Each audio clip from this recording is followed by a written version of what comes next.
Hey, so the first time I heard that statement, if you want to succeed as bad as you want to breathe, then you will be successful. I heard it and I thought, oh God, what a gimmick. As you start to understand and you break down what Eric T. Thomas was saying, you start to understand how significant and how important that means. He said, if you want to succeed as bad as you want to breathe, then you will be successful. Now, after writing my book Untangling Success, certain things started dawning on me as I was studying what success really means. And he said, if you want to succeed as bad as you want to breathe, then you will be successful. And what he meant, and maybe he could have just said it in a nutshell, is intent. In order to be successful, you've got to be intentional. It has to be a requirement. It has to be a must. Many of us want. See, that's where it gets interesting. You want to be successful. Therefore, it's not a requirement of you, which means if you are not successful, you will be okay. So when he says, if you want to succeed as bad as you want to breathe, you see, breathing, the requirement for oxygen means if you don't have it, you will die. So if you want to succeed as bad as you need to breathe, then you will be successful. If the requirement of yourself is a must, which says, I must achieve this goal, otherwise there are consequences, then you are more likely to achieve the level of success you desire to. But again, many of us don't hold ourselves accountable because our goals and our dreams are just wants. And if it doesn't happen, you'll be okay.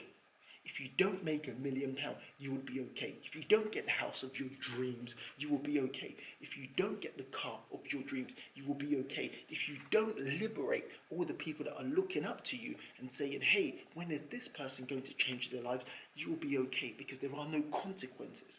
So what you've got to do is you've got to instigate the consequences which will push you to take action. What are your goals? Are they really your goals? Are they other people's goals? What you've got to do is start right from the beginning. Strip out everything that you've thought you know about achieving success. What do I want? Write it down. Write it down on a piece of paper. This is what I want to achieve. And then double down on that question. Ask yourself, why do I want to achieve that specific goal? See, this is the part many people don't get to.